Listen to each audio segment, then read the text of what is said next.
If you're looking to get a new phone, then you might look to Samsung's excellent A3 and A5. As you might predict, the A3 is a lower spec phone that costs significantly less. You can get the A3 for around £200, while the A5 is £300 or so. We've tested both, and we can honestly say that whichever you choose, you'll be very happy.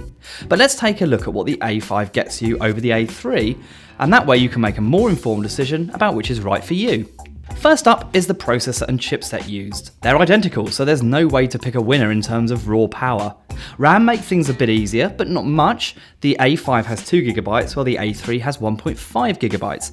That will make a small difference, but you're unlikely to notice. Storage is more of an issue for most people. Again though, both handsets come with 16GB and can take microSD cards for additional storage. The cameras are different on both too. The A5 has a pretty good 13MP shooter, while the A3 is just 8MP. Neither are stunners in the photography stakes, but at the same time neither is a disgrace either.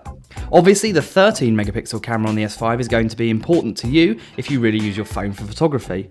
Both have a decent 5MP front camera though, that's good for selfieing potential, if that's your bag.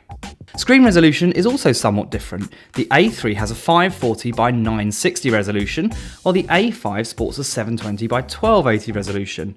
The A3 is smaller though, so this makes less of a difference than you might think.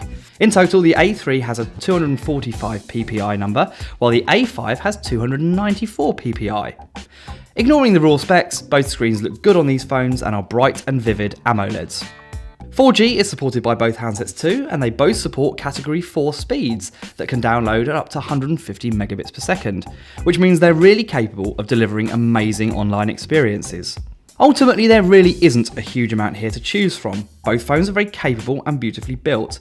One has marginally better specs, but costs nearly £100 more. If screen size matters, then that makes the job easier because the A5 is bigger, but that does mean it is a larger and heavier phone, so portability fans might want to go for the A3. We say that the A3 is a bit of a superstar for the price, and the A5 remains great value at its price point. That said, there's a lot more competition at phones for £300 or so, and it might cause you to look around for handsets from HTC and LG.